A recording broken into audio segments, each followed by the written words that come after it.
Hi guys, can you hear me?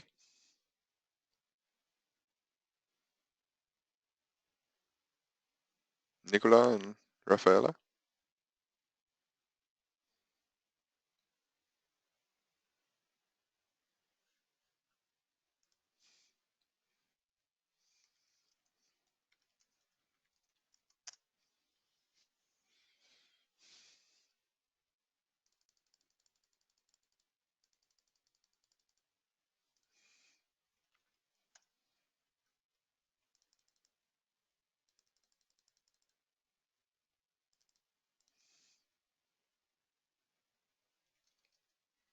Can you hear me now, Nicola? Nicola?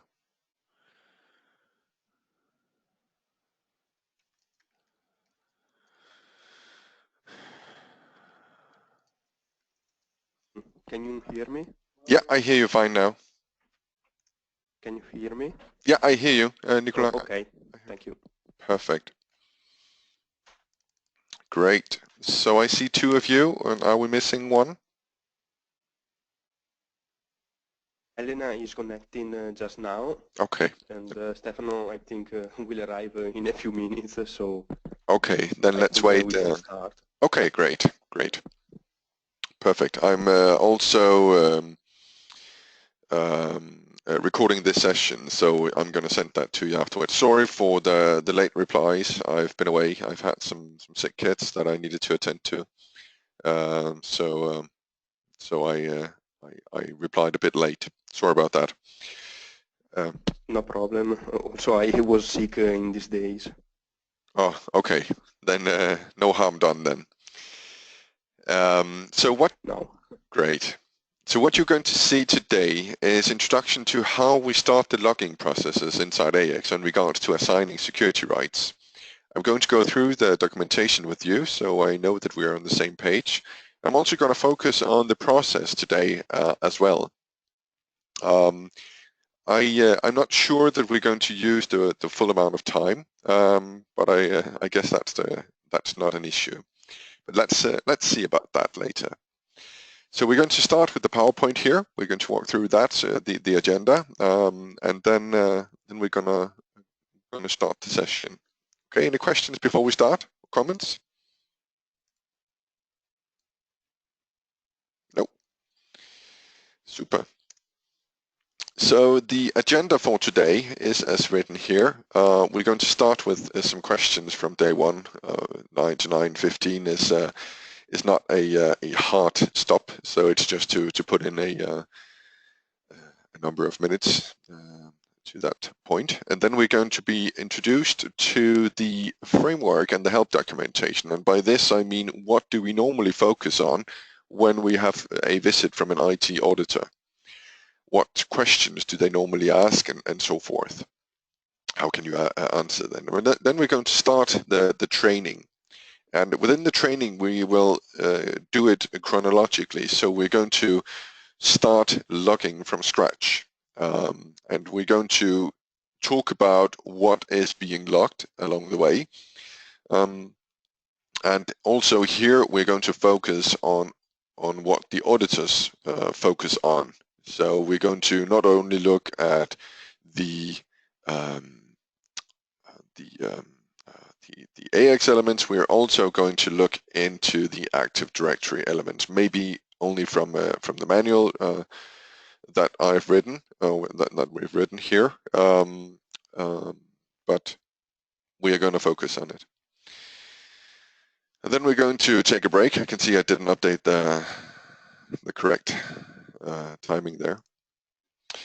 And then we are going to go through the user management functionality. We did go through that a bit last time, but we're going to focus on that even more today. So this means how do we ease the task of setting the right security, of assigning the right security to the different users within the AX instance, because we have multiple ways of doing that using DSM. Great. So any questions from day one that that you've thought about and that you would like to have an answer to?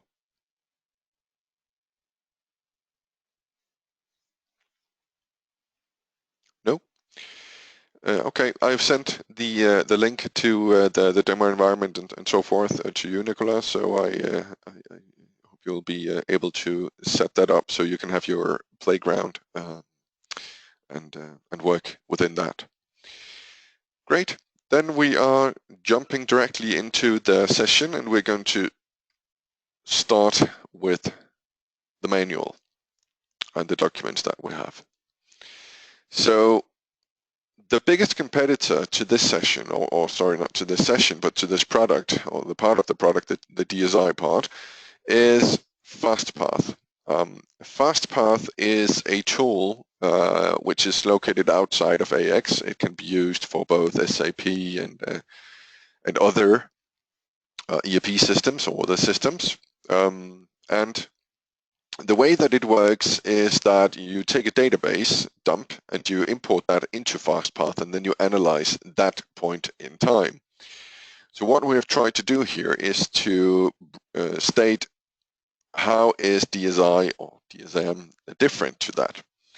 So for instance, FastPath doesn't cover anything on regards to developing security, whereas, as you saw the last time, we have quite a few tools to actually optimize that part. FastPath, as stated, is an external tool, so it will not ease the task of managing users in AX as to what you're going to see today. We are definitely going to ease that task. And again, no relevant information on regards to license optimization, whereas you have the possibility to dig deep down with DSM into that part. And the most important part here is that FastPath, as stated here, relies on a database dump, thus it only shows a specific window in time that can potentially already be obsolete. This means that you cannot see the development in the security states of the security rights in your AX installation. With FastPath, you can only see a fixed window in time, whereas DSI gives you full overview into everything that has happened with your security settings. Sorry about that. Again, it's been a rough time with the sick kids, so I'm still not all fresh, but I hope you can bear over with me. Great, thanks. Whereas DSI logs everything historically, so you can actually go back in time to any point in time and see how security was assigned. At any point in time, you can go back to any field, any table, any menu item, and see who had which access after you started logging in any legal entity. That is quite strong. And again, as compared to FastPath, where you need database persons and technical persons to prepare it, you don't need to do anything with DSI. Everything is automized. So this was just a, if you come across a FastPath, we have a document here that you can have that tells the story to the differences here. It's a value add document. Great, and then we have the guide. It is Columbus branding here. We, as stated, can brand that to you as well. So this was just to underline that fact. And again, everything here is described, and it's been stated within the table of contents here. And if we just dig a bit into it, we start with an introduction to why do we do this, why is it important, how does it work, and then we have the glossary as we did with the DSM part. So we have the most common used terms stated here in the glossary, where we have Active Directory domain and all of that. Are you familiar with the Active Directory terminology? Yes, I know more or less how it works, and that it allows to use your account in all the network. Yeah. I have an idea of how it works. Okay, great. I'm just going to elaborate a bit on it during this this part of the session here. So as we focus on not only AX here, but also on AD, I've tried to put the relevant parts of the AD within this description here. And if you need to read more about the Active Directory domains, for instance, you can simply read more here. So I've found relevant areas on the web where you can find more relevant information. So all of this here is AD related. And then we start here with the legal entities. And this is typically companies or business units, depending on how you state it or set up the AX installation. But the point here is that we log the information per legal entity, so you can actually go back and see who had which rights within which legal entity, within which company or business unit. Sorry, Stephen. Can I make you a question? Yeah, of course. You send us a guide, which is the one not with the IT audit.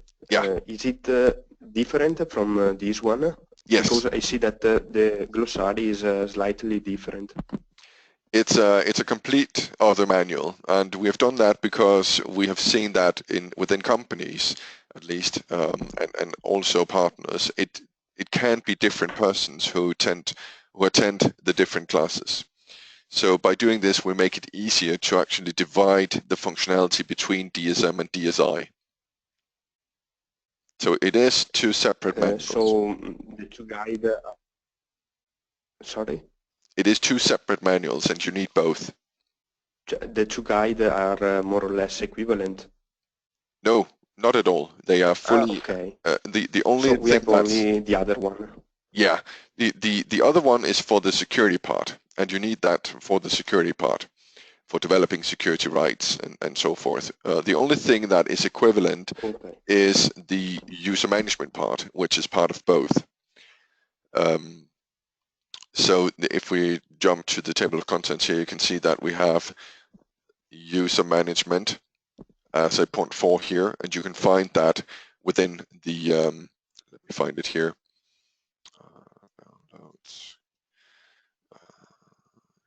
Here. So you can find that here as well as a point 6, I think, here, user management. Everything is different. But instead of collecting every manuals, oh, this is, I'm going to send you I'm going to send you an updated manual because I asked the marketing to update this, but I can see they've used an old version, so I actually need to send you a new version of that. Okay, thank you. Yeah, I'm just going to make a note of that.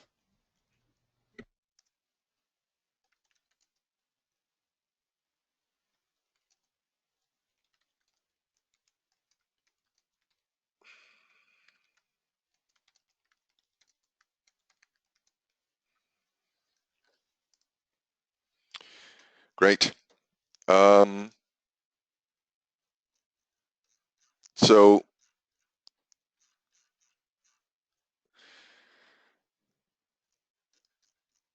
the glossary, as we came from here, that you work with during the IT audit part here. So the legal entity, as we stopped with here, and then we have the security role, AOT, the security hierarchy, as we saw last time as well. And we're going to focus on this within the this audit part because we don't log everything within the hierarchy. What we do technically is that we log who is assigned to, so who is assigned to which security roles within which legal entities and when, and some more metadata on that. But we don't log the full content of the security roles. We actually look that up in the OT. And that is why we work with the process as we talked about yesterday, or not yesterday, but last Friday, where I stated that we try to avoid modifying existing security roles. So we try to develop new versions of them. So by doing it in that way, so if you imagine that you have accountant version 1, and then you need to add something to that, you need to add access to certain areas of AX, Then you develop accountant version 2. And the reason for this, if we dig a bit into the process again, is that it makes it very easy and very obvious when the users have gone from the version 1 of the security role to the version 2. And as stated here, when it has been moved to live, we choose a couple of users. So if we imagine we have 15 to the new version of the security role, we assign 2 or 3 to that version 2. When they have stated that the role is okay, we go full live and move the rest of the users from role accountant 1 to role accountant 2. By doing that in this way, we state within the security log, and you will see that later in the session here, that we revoke access at a given point in time to one role and assign it to another. Thus, it's very easy to differentiate the accesses in that way. And when we actually look up and find the different accesses within our report, we are basically analyzing the full scope of the security roles that have been present. Do we have issues on regards to? I don't find it. Sorry? I just saw that Elena left. Where I find it? Sorry? Okay, there are two problems. The first one is that I think there is some audio problem. I mean, there sometimes the voice disappear. Oh, really? Okay, then I have a question about this schema. Yeah. I didn't find it in the documentation. Can we find it somewhere, or? I'm going to send you this after today. I haven't sent you the full documentation. Okay. I only sent the parts that were most relevant for the last session. So you're going to have a bunch of extra documents after today. Okay, thank you. Perfect.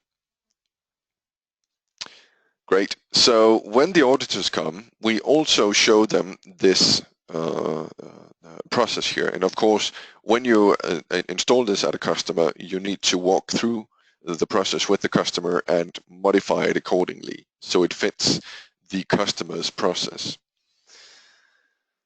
I hope the audio is okay. If it is not, then I need to, sorry about that. Do not disturb. Then if the audio is not okay, then just ping me, then we can see if we can do something else. Now it's okay. Some minute ago it was missing sometime. Okay. I've recorded the session again, so if it's just a couple of times, we can also look at that afterwards, the recorded session here. Okay, thank you. Perfect. So point 3, functionality within the audit part here.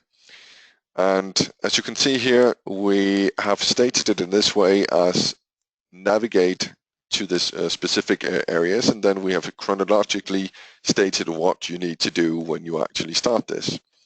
So navigate to the System Administration Periodic Dynamic Security Management IT Audit. And then you should start the Active Directory Group Membership Batch job, set it up to be run once every 2 hours. And what this job does is that it looks up into the different AD groups that have been defined within AX, and then documents the users that are both members of the group within the AD and also active members or active users of AX. But I'm going to come back to this within AX when we walk through the functionality. So this is just an introduction to it. And when you have set this up and it has been finalized, it's not a heavy run, so just give it a few minutes. Then you run the initialized DSM IT audit batch job. And what this does, this job here, is that it documents everything that is currently assigned to any user within any legal entity and documents this into the security tables. You should only run this once, as stated here, because it truncates, it deletes everything within the security log table and replaces it with the current design security rights. So within the roadmap, we have stated that we are going to add a functionality that is going to make this inactive, run this, to make sure that we don't truncate. Sorry, what is the security log table?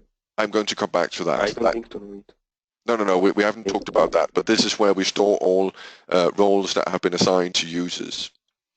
I'm going to come very much back to this within our session within AX. So it's just to underline that you need to read this when you start setting it up, because you need to follow this chronologically, otherwise it will not work correct. Okay, thank you. Perfect. So this is just the recipe, and in the next part here you will see a more thorough description of how the functionality works. So the Active Directory group membership functionality, as you can see here, is described in detail, and you can actually see links and screenshots of the AD Active Directory functionality of the Active Directory software. And in this case, you can see that we have stated an example where we have the retail users. That is a group. And this group contains a number of different AD users where knowledge for gaining that you read it, because then it's okay. Great. We've now gone through the first two parts here of the start of the project. And the next part here is explaining how are the different AX users linked to the different AD groups. And we can actually see that here in this example. So we have 4 different users and 4 different groups, and you can see some of them have multiple groups and some of them only have a couple of groups or one group. What you can see in AX on this regard is an overview, as stated here, where you see which group has been logged, which AD and AX user are we talking about, when did we actually see that they were a member of this group for the first time, and when was it revoked, as you could see it here. So we even log, I'm going to come back to this within the session of AX. Again, this is simply an introduction to the documentation. So we log relevant areas, relevant parts of the AD forest in AX as well. And again, as you can see here, every single field has been described. And as stated again here, we log to or link to relevant areas of the web where you can find more information. So if we click on, here you have the group described.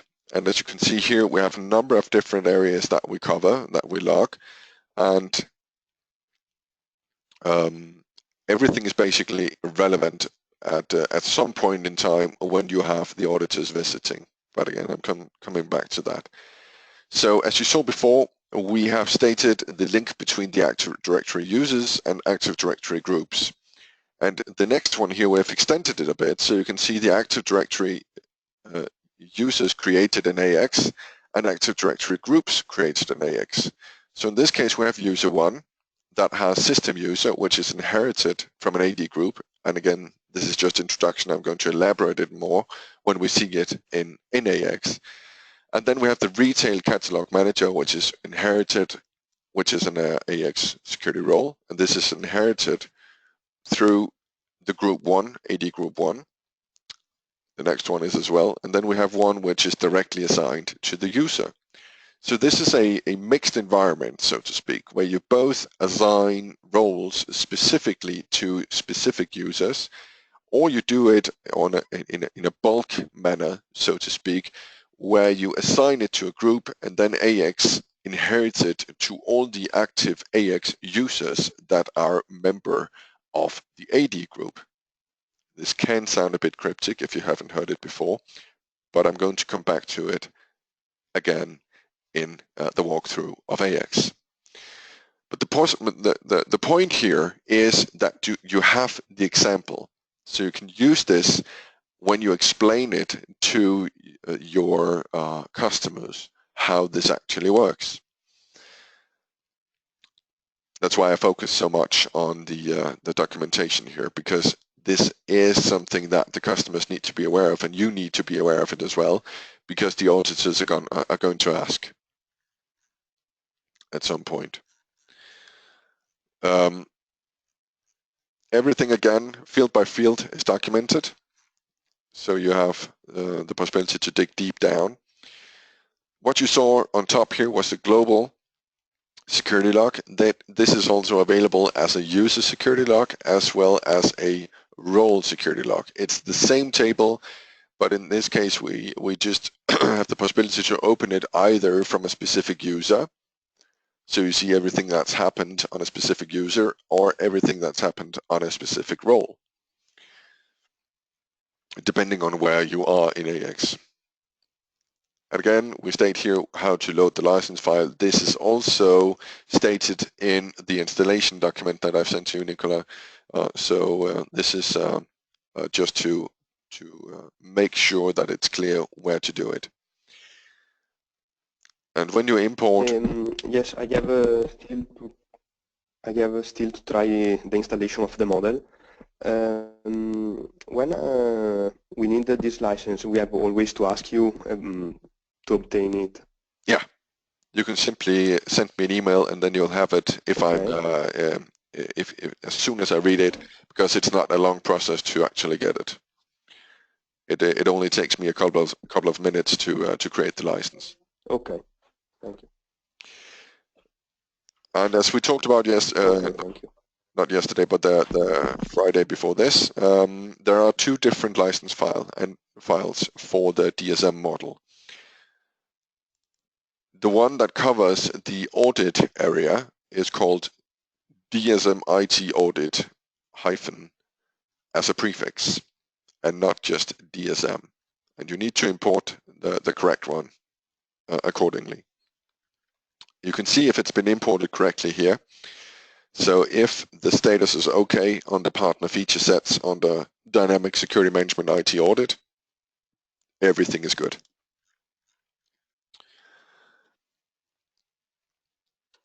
Great. So here you can see from where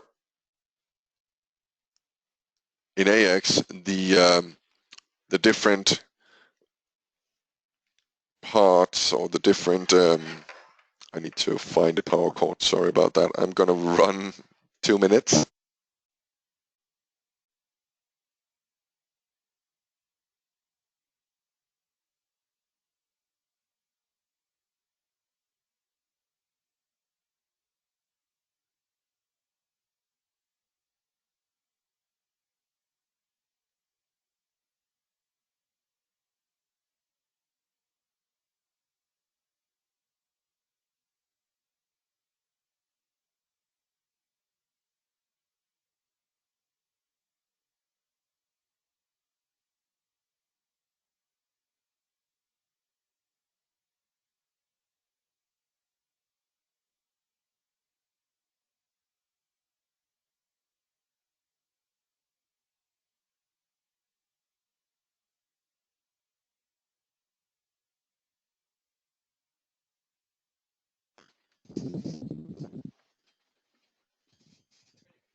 Can you hear me?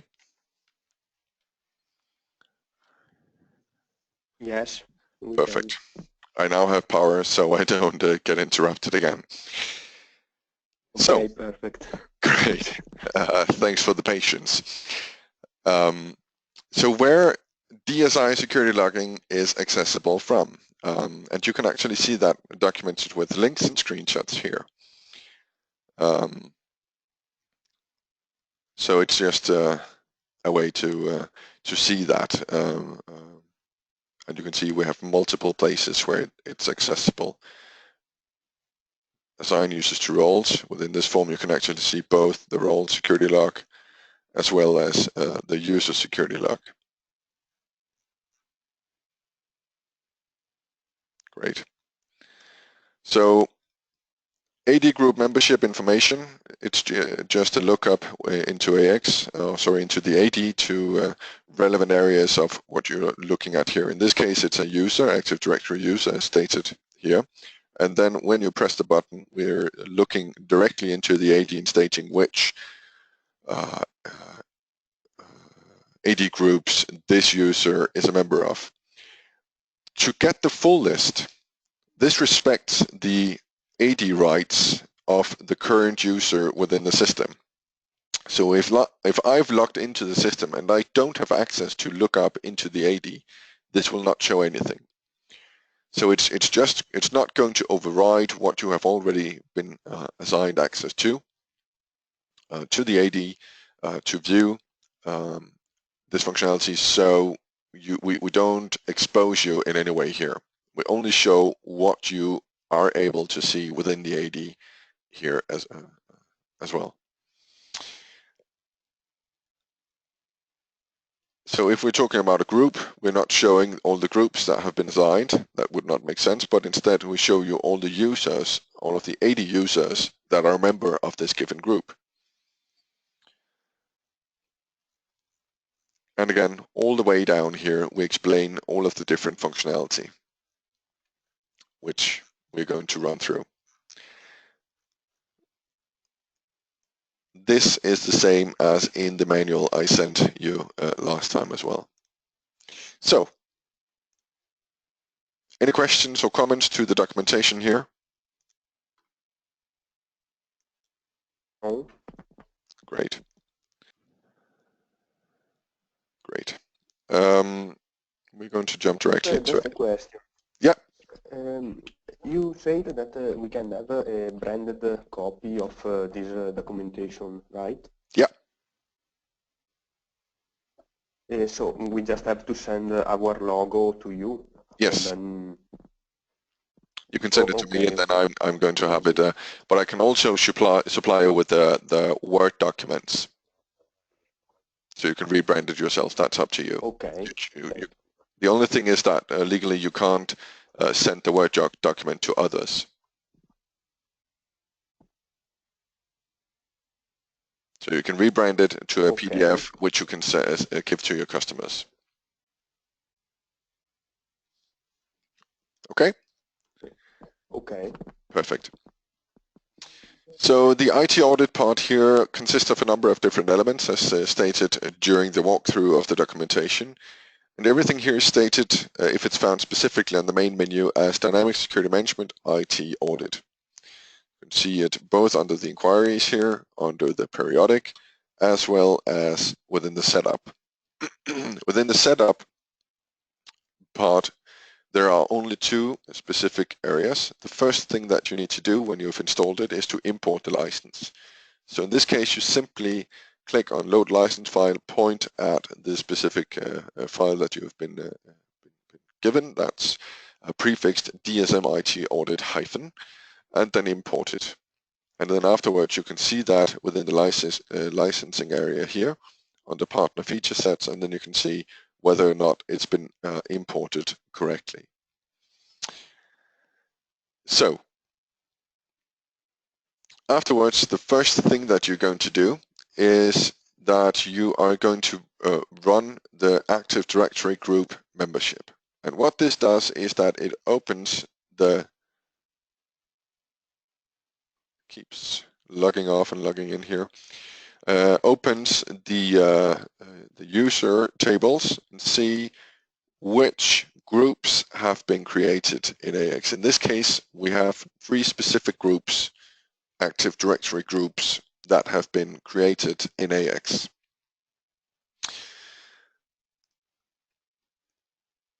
So as soon as we run that, you will be able to see the result in the Active Directory users. And remember, within the documentation, it was stated that you need to run this once every couple of hours. That's what we advise to get the most correct view of it. So when you open the Active Directory users, you can see all of the users that are a member of the group, as stated here in the AD, and also an AX user, as stated here. And you can see when they were assigned, or actually not when they were assigned, but the first time that we saw it. So this is a batch job that works slightly different than the one that documents the AX modifications, the AX user rights that have been assigned, because in this case, we don't have a fixed place in the AD database, to our knowledge, where we can see when it was assigned. So we can only see that it is assigned through the batch job here, and then we document when we see it. And this is why it's almost the same point in time here. See, there's only 3 seconds limiting this.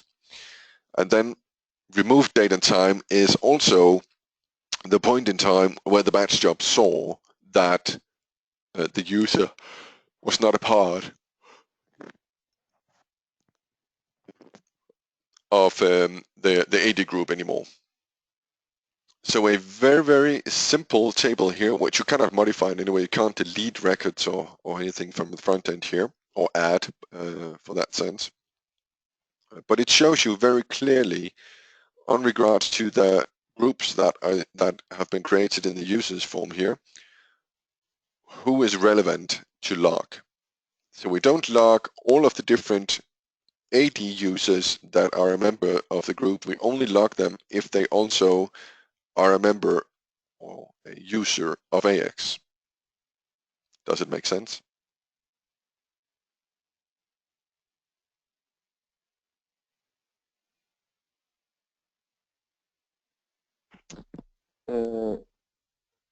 Here we can see, let's say, just the Active Directory group.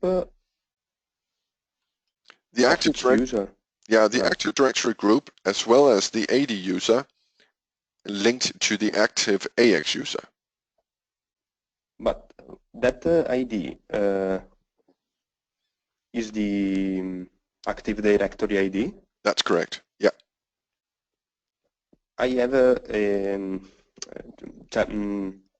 usually is a string of just number of, let's say, 30 numbers, something like that, if I remember right.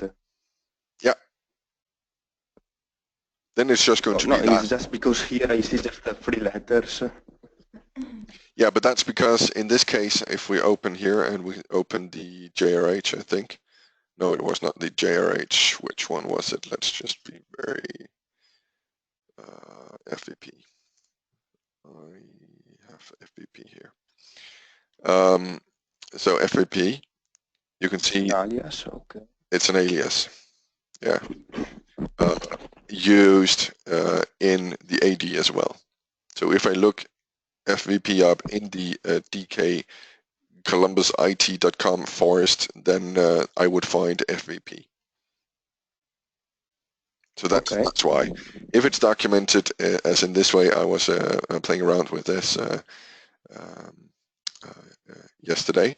So you can see here that we actually have both a JRH in the DK as well as a JRH in the NL. So that's why you see it differently in the log here, where it's JRH, because we're documenting the NL user. That's why it can be a bit confusing here. But in this example here, but the case is that we log the users that are a member of the groups that have been created here, as stated in the background, if they also are a user in AX.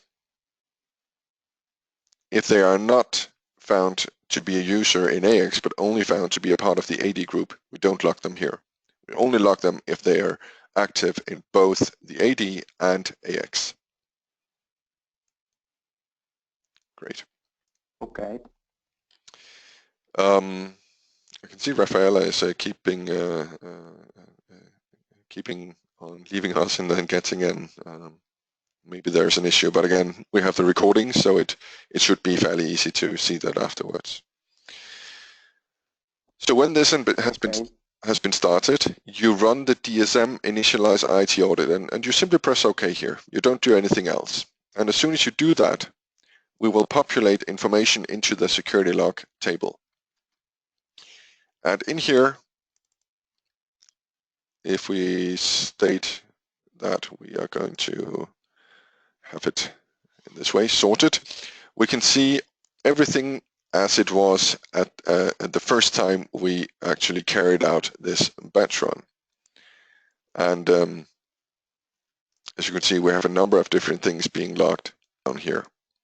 And then we start with the specific point in time where we actually assign, in this case, or revoke very specifically. This was the role that we created last Friday, and you can see that we assigned it to JRH the 10th of March, a week ago, just after lunch. So what we actually log here, if we just go into detail with that, is who assigns the security role. And this means that we're going to log into, or we're going to document who carried out the task of assigning the security role. If we're talking about the batch run here, or the first time we press OK, it's just a person that has been logged into AX and presses OK, and the initialized DSM IT audit, that is going to be documented. And this is completely OK. We have talked to the auditors about that because it's easy to see that it's a bulk update here. So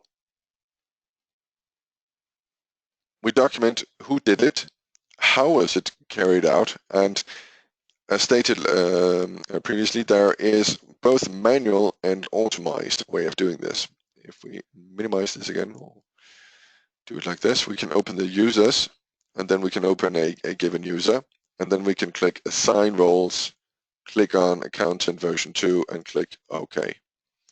So if we open the user security log here, we can see that we have now assigned Accountant version 2 to the SAA person here with this user ID at this given point in time. And we can see that it's manual. And that was what I wanted to show you. If we do it in a manner where we go to the Assign Users to Roles, we have something here called Run Automatic Role Assignment. If I click on the Add rule here, it's going to take a while to populate it. It's going to look at the available queries. And this is a bit technical. This is standard AX, by the way, what I'm showing you here. But in here, you can define a specific query where you select a specific group of persons by this query to which you want to assign a security role. It's also possible to simply select all users, as stated in this case. So if you have the system user, for instance, you can create, we can go to the system user, and then we can state here add rule, and then select all users and click OK. And in this case, we have the query preview stated to us. We can see which rule that we have. You can, by the way, have multiple rules, as I remember, but you can also edit the query from here. So in this case, we can see that there are no criteria. This means that everyone is going to be assigned. But you could also do this specifically.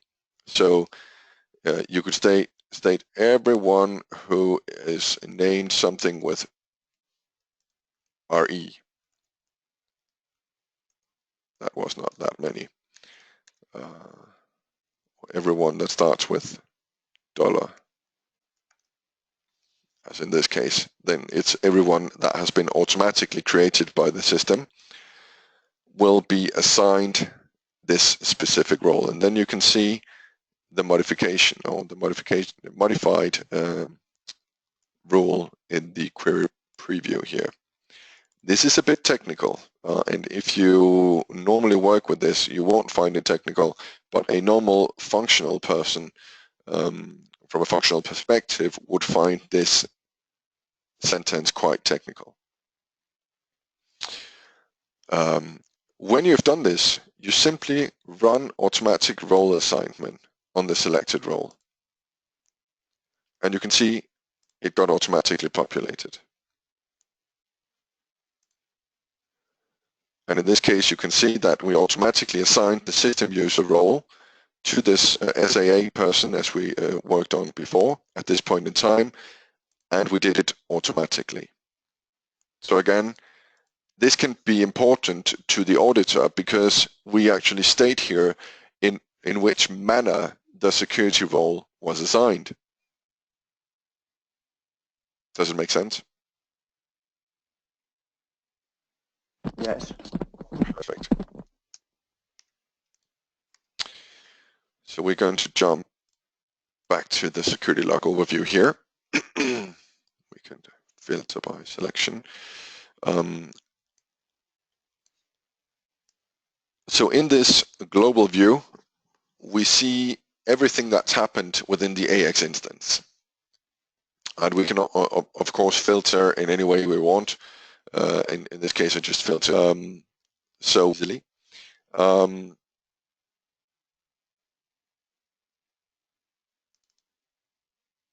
And now we can see that this user has been assigned a lot of roles. If there is no removed date and time, this given user is still able to use all of these roles. And this means that if we jump to the user, we're going to find a number of different roles assigned to this person, which is what we state here. The same roles can be there multiple times, as you can see in this case. Filter by selection,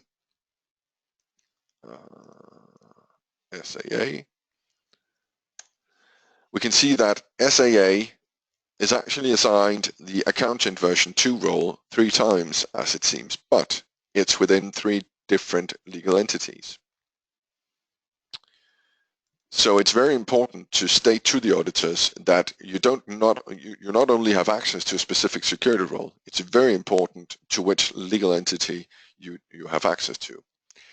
If the text here is blue, it's a hyperlink, and that means you can jump directly to the corresponding data in the corresponding table fairly easily. And again, you can do that on the role level as well, where you can jump directly to the role. The next point here, let's just remove SAA again, and this one here.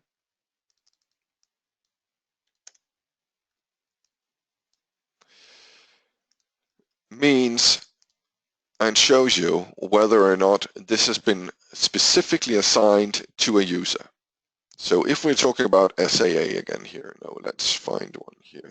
If we're talking, SAA, we can actually see that SAA does not have the accountant role specifically assigned. He has the accountant version 2. SAA is of the NL domain user groups, our group here. And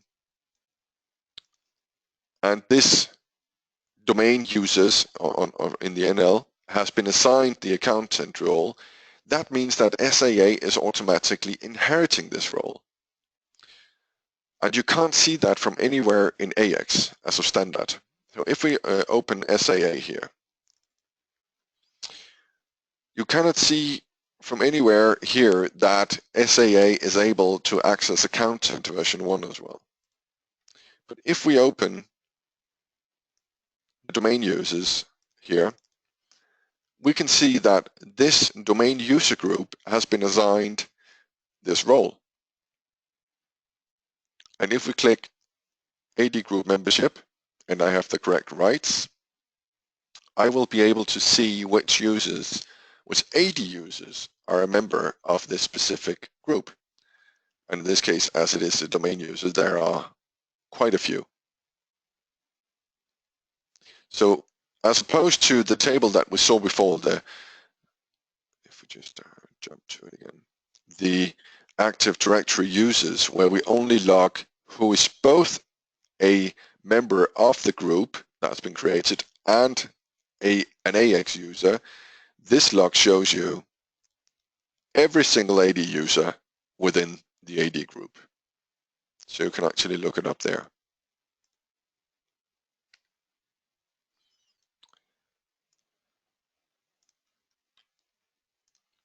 So the point here is that it does not matter how the role is assigned to the end user. You will always be able to see the full list of any role assigned to any person, whether or not it's specifically assigned or inherited from an AD group. You can see it here, and you can see. So from this security log, we can see all this information, while in the user detail form, there is not the roles derived from the group. Yeah, you can see that as well. So okay. if we open here, you have, what I was showing you here is the global security log. Any user, any role, any legal entity. If you go to the user, you have something called a user security log. And if we open the user security log, you can see what is currently assigned to this specific user. And in this case, you can see that the accountant is assigned through the domain users group within the NL forest here at this point in time. So you can always see all the relevant information from either a global perspective, as we saw in this table here where we have the security log, or within the user security log where we see it specifically from a specific user, or from the role where you have the role security logs happened on a specific role on any given user. Did that answer the question? Yes. Okay. Perfect. Great. Thank you.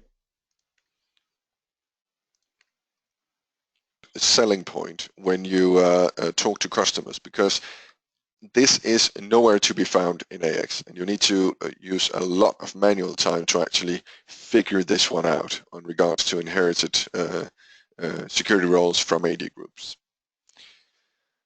As stated, you can also see which legal entities that are accessible. If we document the legal entity specifically, that means that the given user has specifically been granted access to this security role within this legal entity. We do also document star here, and star means every single legal entity.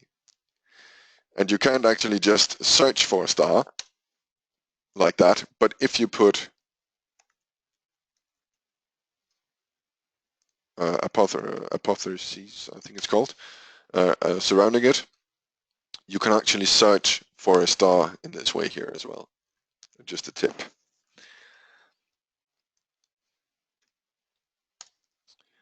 So star means any legal entity, otherwise it's specified here.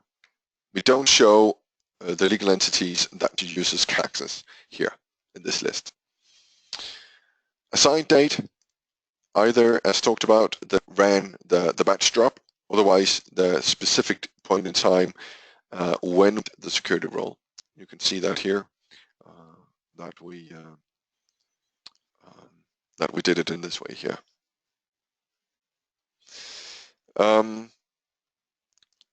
Remove date and time is the specific point in time where the role was revoked from the user. and who was it removed by. So this is the person who actually carries out that.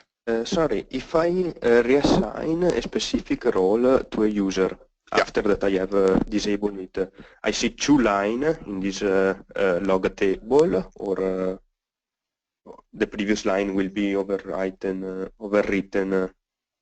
So if you assign the same, or how is it? Let's say, yes, a user is a manager, then I disable it, and then I reactivate it. Yeah. We'll have, Let me show you. Now we have there will be two lines. Exactly, yeah. So now we have accountant version 2.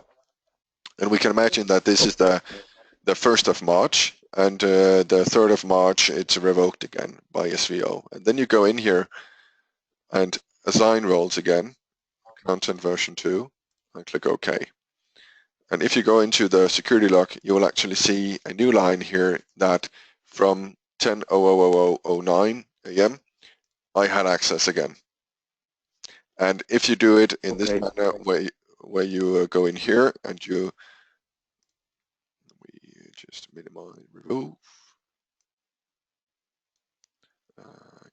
we remove the system administrator automatically from this functionality, and then you assign the version 2 here, and then you state that it's only within USA, and we close. Then you can actually open the user lock, and then we have revoked access to all companies here around 40 seconds later, and then granted access to the user's account at that point in time. So you will always add lines, yeah, to the documentation here.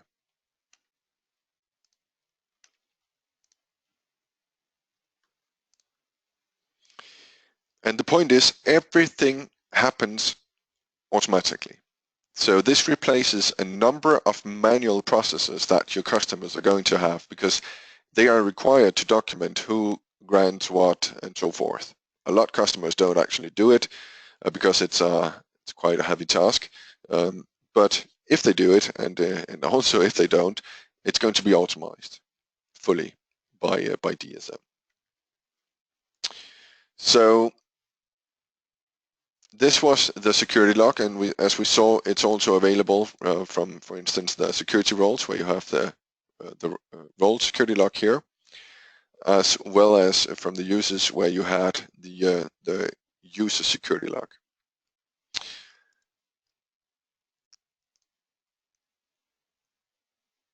Let me see here. We have the AD group membership button, as I talked about. If you do this on a group, you're going to see all the given AD persons that are a member of this specific group. All of them can be found here. If you do it on a specific user, you're going to see all of the groups that this given person is a member of. So this can be quite valuable information when working with security inside AX.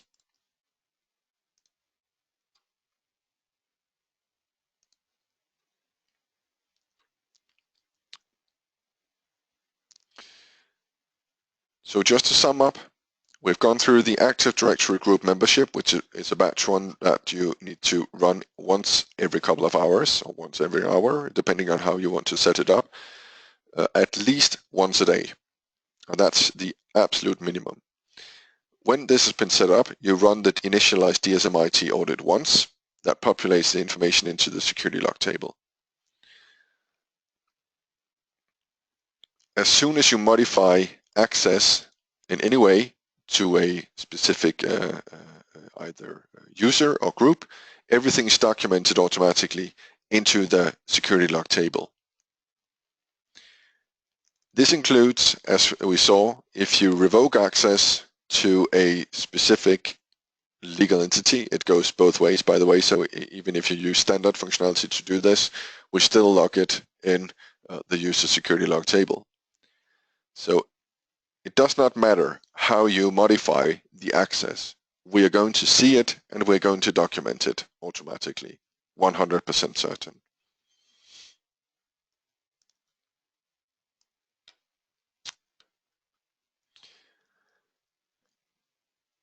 The Active Directory User Group Status batch run is a very good functionality in this regards as well, just to sum up what we are going to talk about on regards to AD here. So what this does is that it will automatically disable any AX user that does not have a corresponding active AD user behind. So let me show you. So if we open this and we state that we now have JRH here, which has been disabled, we can actually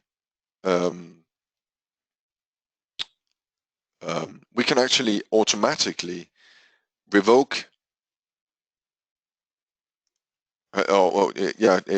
disable this user if there is not a corresponding active AD user behind. So this means when you create this user, the first time you create it, you need to have an AD user. Otherwise you get an error. You can't enable it. It states you don't have a corresponding AD user, thus you can't activate it. But afterwards, there's nothing stopping you from deleting that AD user or disabling that AD user. The AX user just runs on in complete ignorance. So this means that it's actually going to count in your license usage. Even though the user cannot access AX in any way, it's going to count as active. So what the batch run does is that it automatically runs through all of the users, active users of AX, and see if there is a corresponding active AD user behind. If we don't find a corresponding active AD user behind, we are going to automatically disable the user, and as soon as we do that, we're going to revoke access to, or we're going to simulate that we revoke access to all the different security roles that this user has been assigned access to.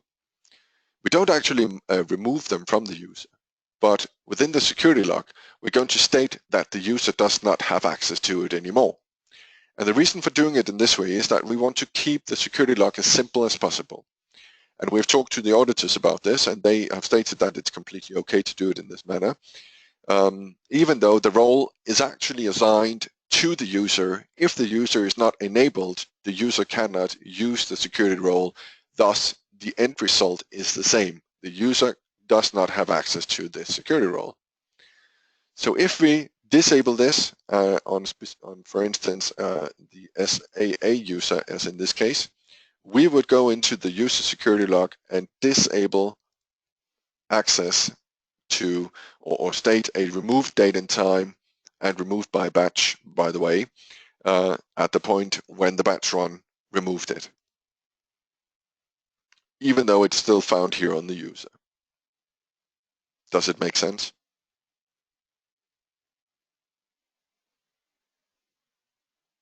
Is a useful function. We in past had issues because of a user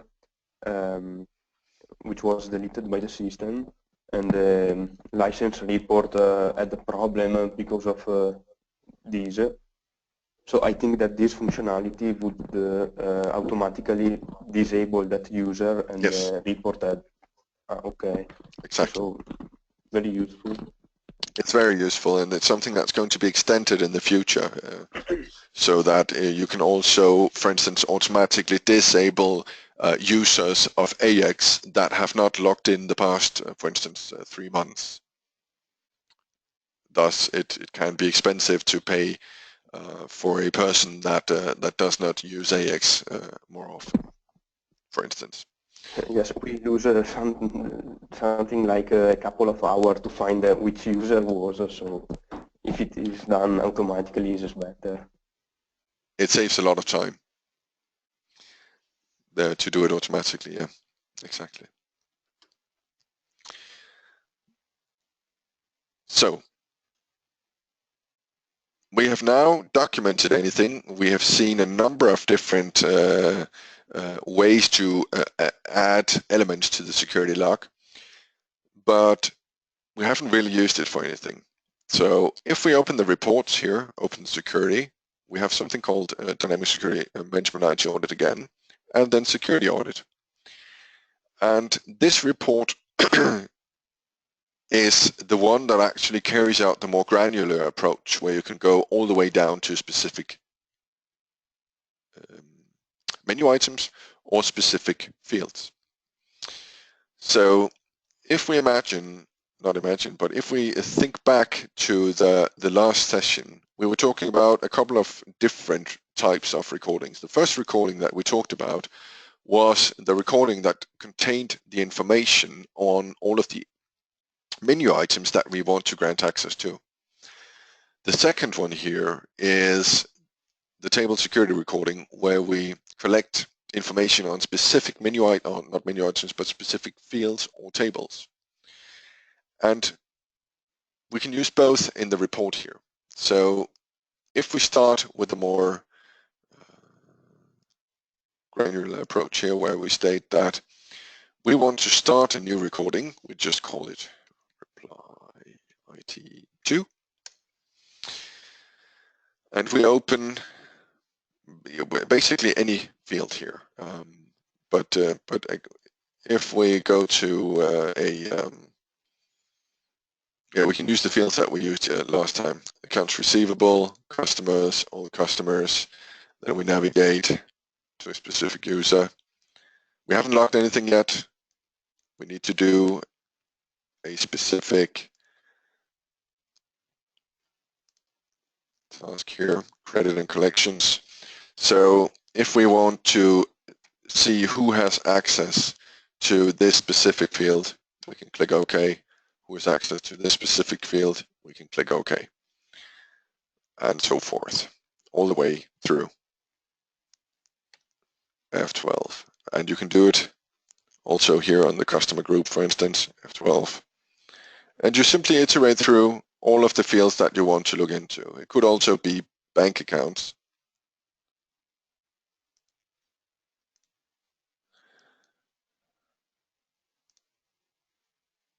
For instance, or anything else that you need to look into. So if we press F11, we're not looking specifically on a field. We're looking at the bank table here. So if we minimize this and stop the recording, we can see that we have information on a specific table. If the field name is blank, it's a specific table. Otherwise, we have 4 different fields that we want to look into in the cost table. You can always append to the recording, meaning that you can add extra tables and fields to the recording. Otherwise, you simply go back, go to the security audit report, and then you point at our newly created recording. And if we state that we want to only log into, for instance, SVO, we can do it in this way. And then we can state a specific period in time, or we can leave it blank. And then we can see that we want this to be sorted by secureable object, meaning that we want it to be sorted by table or field. So this might take a bit of time, as we haven't started the SSRS engine or any related services in that way. So the first time it's run, as any other SSRS report, it's going to take time. So let's take no, it's actually quite fast today to start. Maybe. No, it's still loading. Let's take a couple of minutes break to get some coffee or anything like that, and then let's meet in 5 minutes time. Okay. Okay. Perfect. Thank you. Thank you.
I can see that it's still going.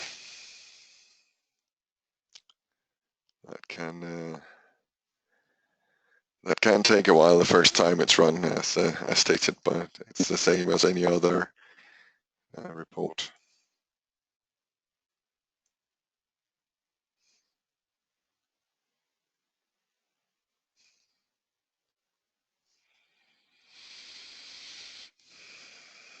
So we just give it a minute or two.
This is taking too long. Might be something wrong with the service. It's always a pleasure to work with SRS in a demo system.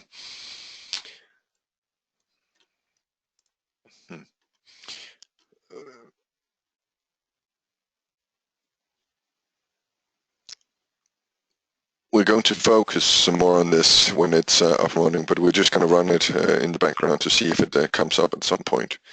So I'm just going to explain what we were going to look on, but I'm going to show you from the manual so that you can see how it was going to look like, what it was going to look like. So if you have it here, you can see that we have now asked the questions actually on regards to the fields that we were looking into in this session as well, and a couple of others in this session.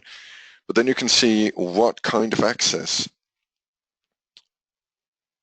does this person have, or did they have. In this case, we can see that these two persons, SVO and JRH, has only had the full control access for 11 seconds actually. So it's a very brief amount of time, but we still see it. So it could have been an error that a given security role had been assigned to a person, but it still shows in the log. So every second counts, if we can say it like that, and we're going to show it in the audit report here, security audit report. In this case, it's been sorted by user. We sorted it per secureable object, so that would have looked slightly different. But you can use this, as I stated, on any field, any table, any menu item.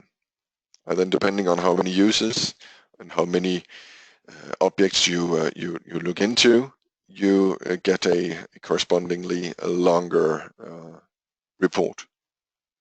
Fairly easy. Oh, we got an error. Connection failed. Yeah, something wrong with that's annoying. Are you here, by the way? Yes, yeah. Yeah, perfect, perfect. Just wanted to make sure. Yeah, I have some SSRS issues. Let me see if I can do it in another environment. No, I can't, because it's the only environment we actually set it up in.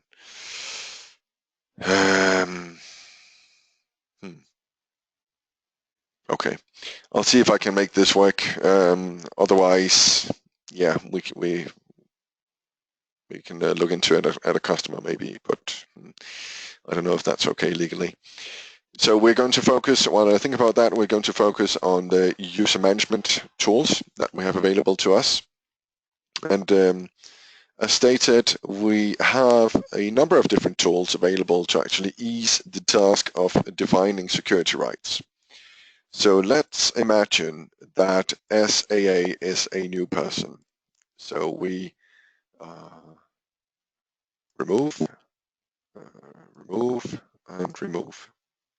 Yes, that's okay. So the security log will now show that we have removed every single role that has been assigned in any way from this user. So nothing is assigned indirectly or directly to this specific person.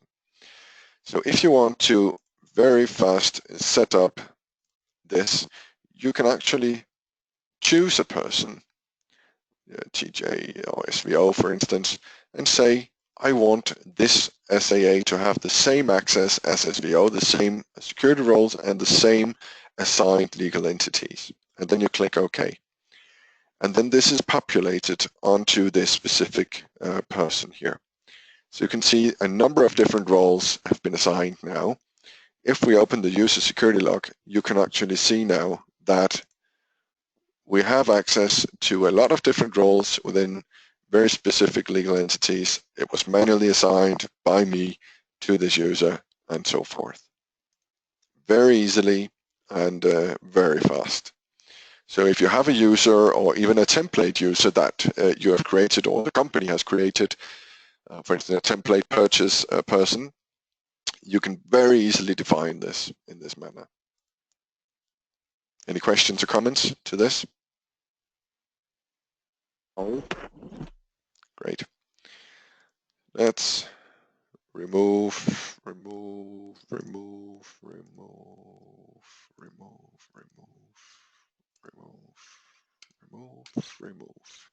Yes. So everything has been removed again. Let's copy again. Choose, wasn't it SVO we chose? Let's see, yeah, and click OK.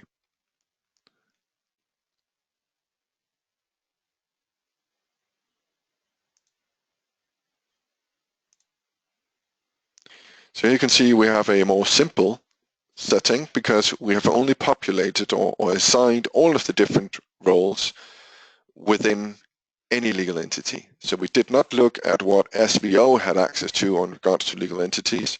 We granted access to all the roles in any legal entities because we did not state or set the check mark here, mark the check mark. So if we want to modify this afterwards, let's remove the system admin. That does not make sense. We can use this in this way here, and we can say that we want to define access for any role to any legal entity now. Click Next. This is if the access to legal entities differs from the person you copied from. And it's very easy to simply assign access to the US account, for instance, as we did in this case. So now we have assigned access only to the US account for all of the roles in the same time here. So we close this again, open the security log. We can modify this in this way, and we can see that we now don't have access to all the legal entities on the roles. We only have access to the US account on all roles. Again, this optimizes and eases the task of working with user management by a very large factor, because you can use a bulk approach where you work with multiple roles at the same time. This functionality is also available within the import. So this is where you import users. Select the domain. We are going to take the DK there. Display name, alias, NPO, maybe. Yeah. So this is a person from one of the from the DAD area that I talked about, the domain. We click next, next, and then you have a new area here where you have the copy security set up. So let's imagine that we do this, and again, we can use SVO.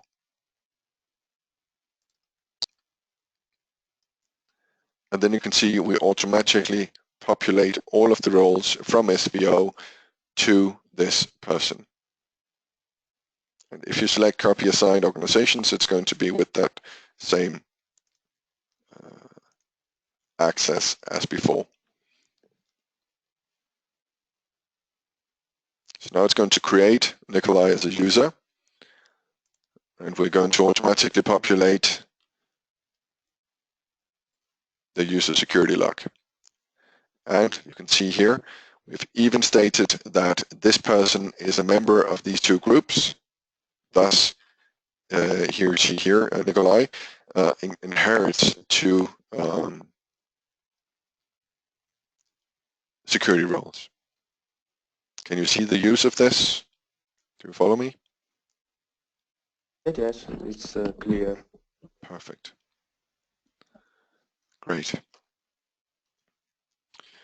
So you save a lot of time managing users. But it's not the only thing we have. If we go to the assign users to roles functionality here, we actually have the possibility of moving users from one role to another. Let's just manually assign some more users to this here, also NPO, assign to role.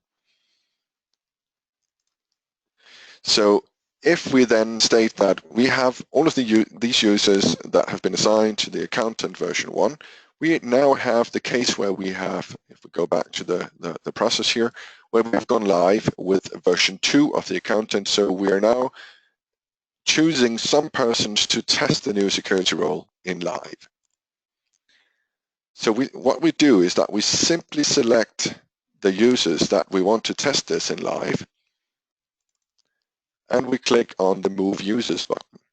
And then very easily, we simply select the role that we want to move these users to. Oh, sorry, no, that was the wrong one I said before.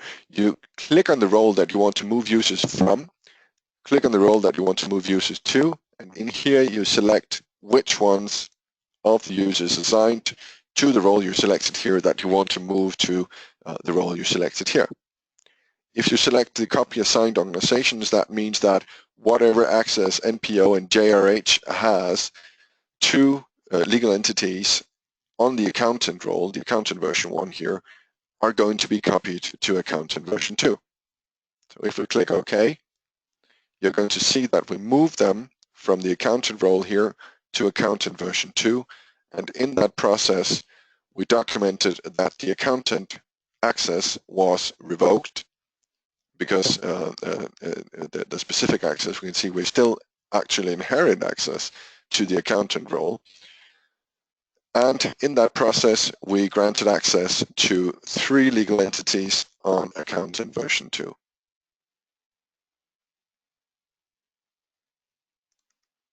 Great. So it saves a lot of time doing it in this way here.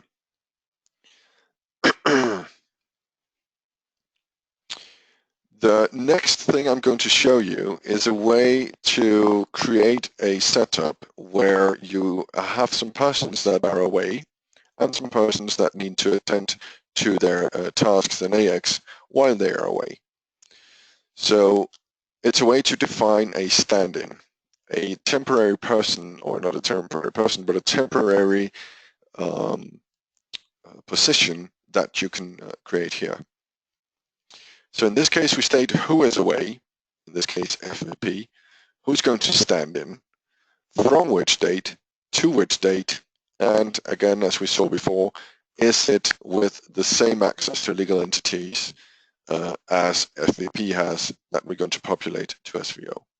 And this is it. This is the only thing you have to define. Then you can either run the batch job as per request here, or it's going to run in the morning or and again in the evening. What it does is that it populates, it simply runs through what has FVP been assigned access to. Then we populate that onto SVO. And we keep that information. We store that in our own set of tables so that when we get to the to date, we know exactly what we populated on the from date, so we know exactly what to remove again. And again, everything here is documented in the security log table so that you can see that a batch has, or whichever user you have assigned as batch, will or has populated all of these rights from this person to this person in this manner. And you cannot delete this record. This record, when the to date is passed, you can't delete it. So it's actually also usable in the audit area. So when the auditors ask you, do you have any temporary assigned rights, then you can actually just point them in this table and state, yes, we have had this since last time you were here. Again, very operational, very easy. Sorry, but I'm thinking about how could I change the data of log. If I enter in the database management and I manually change this data, I can modify it. Yeah. I mean, not by the client, but yes, by... okay. As any so other it's not unchangeable. No, it's not unchangeable. Okay. If you have, for instance, direct access to the SQL and you know the table, you can modify it. If you have direct access to the AOT and you know the table, you can also modify it by jobs or anything like that. Also from the AOT? Yeah, if you have if you create a job, then you can modify it by AOT, for instance, as you can with any other data. Okay. Okay. Thank you. Yeah.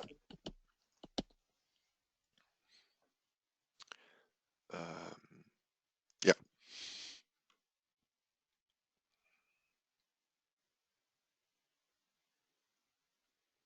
Great. So the point here is that what we saw at the customers was that if they remembered to actually assign the security rights within a vacation or maternity leave or paternity leave period, they certainly forgot to remove it again. And by entering these 5 data here, these 5 fields, maybe even 4, just 4, then the system is going to automatically take care of that. We have in the roadmap a point where we're going to look into the possibility of extending this to workflows. We have not cracked the nut yet, but we are looking into that possibility. It's probably something that's going to come to as a feature in the future, but it's not available right now. So this is only covering the security part. So assigning security roles within legal entities within a certain period of time. Great. We looked a bit into the next point the last time. I can't remember if we covered it completely, but from anywhere of any form of AX, you can right-click and choose Personalize. And I think we covered it to some degree at least. We talked about, I think, the grid here, where you could choose any field and then click Table Browser, and then we would find the corresponding table behind, either with viewing rights or the rights that the person currently have to the specific table from the front end of AX, depending on which security privilege had been assigned to the user. We talked about that yesterday, last Friday, didn't we? Yes, we see last time this function. Yeah, also this one here where we right-click and choose security tree. Yes. Yeah, great.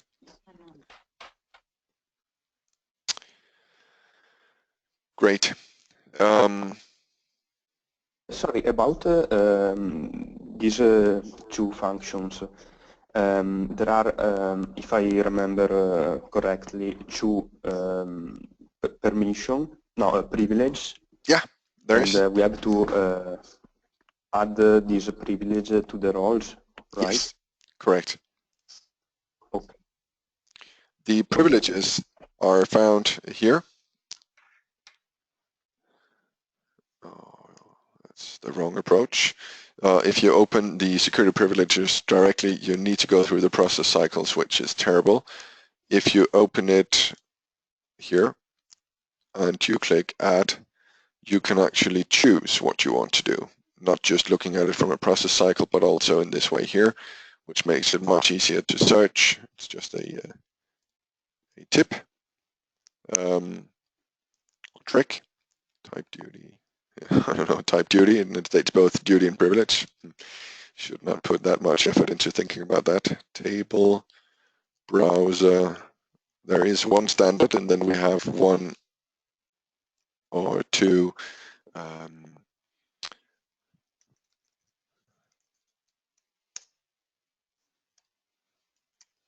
privileges here that actually. Maybe there is the duty type, which Yeah, but I can't really should be modify it. It should.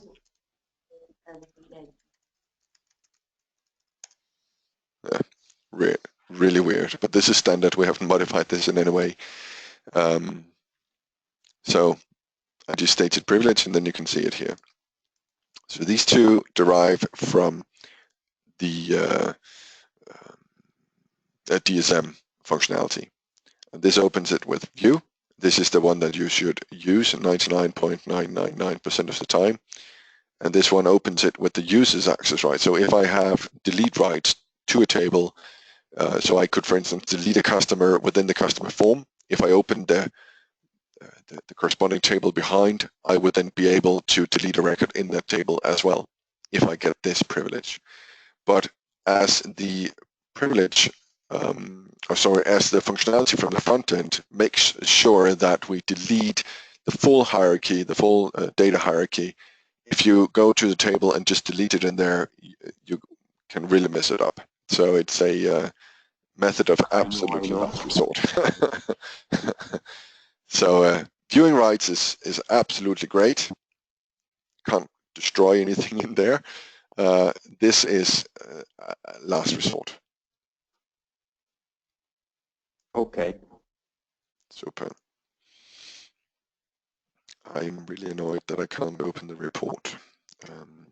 But that is actually, this is actually what I had planned to show you today. It's not that intense. It's as everything is basically automized. There's not that much knowledge that you need to obtain to use this functionality. Any questions or comments?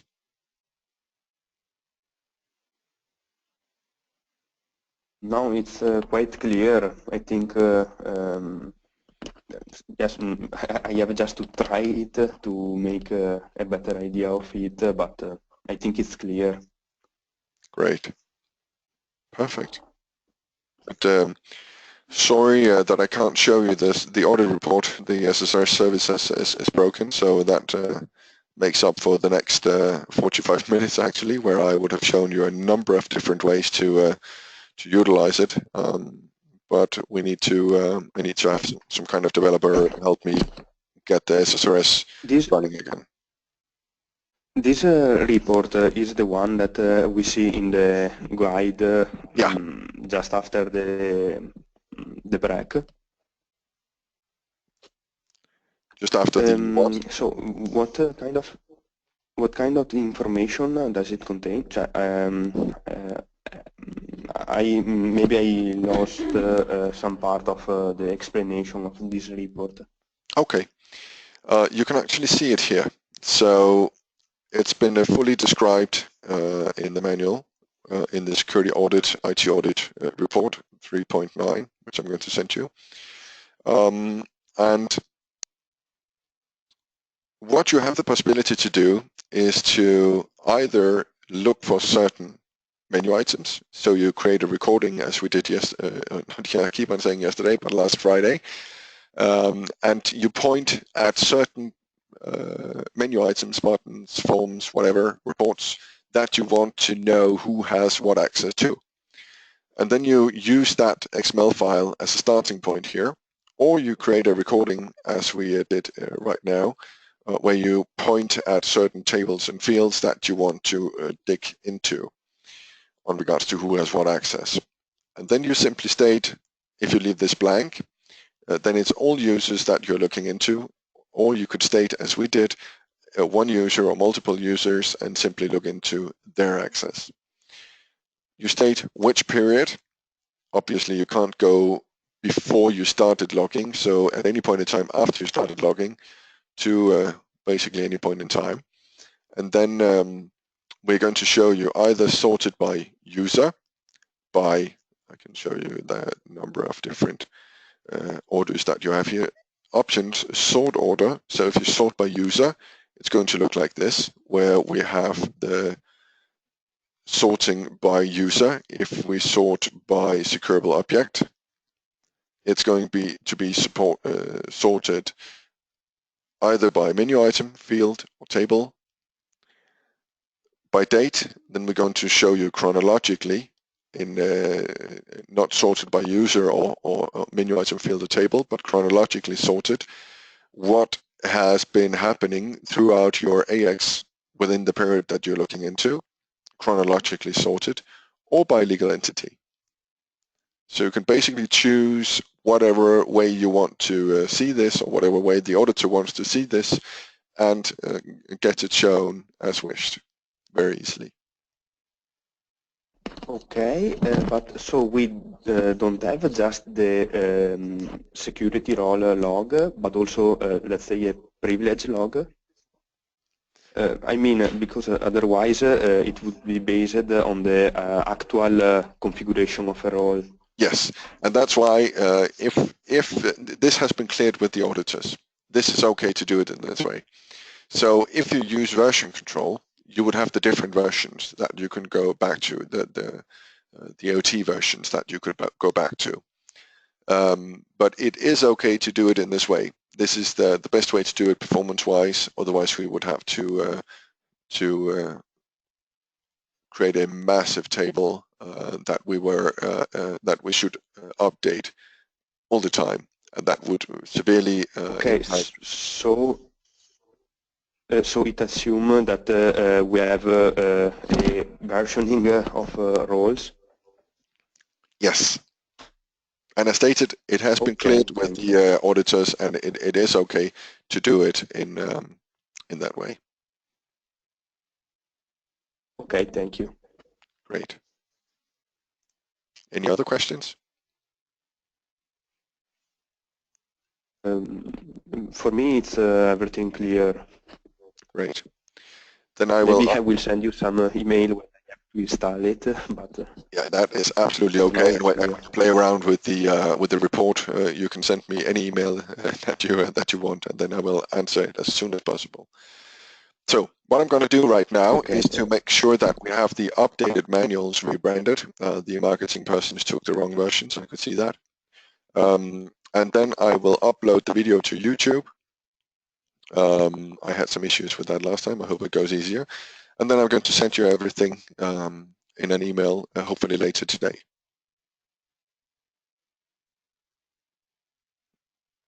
Can you supply it on to the... Okay, thank you very much. To the other guys, Nicola? If I just send it to you, can you supply it? If I just sent it to you, can you send it to the... Yeah, great. Perfect. Okay, I will send to everybody. Okay. Great. But then we're done. Good 2 hours ahead of time, but I hope that's okay with you. And yes. Normally that's not the case. So so let's stop the recording and call it a day. But if you have any questions, please reach out to me. Otherwise, have a great weekend. I think we are okay. Perfect. Okay, thank you. Thank you. Goodbye. Goodbye.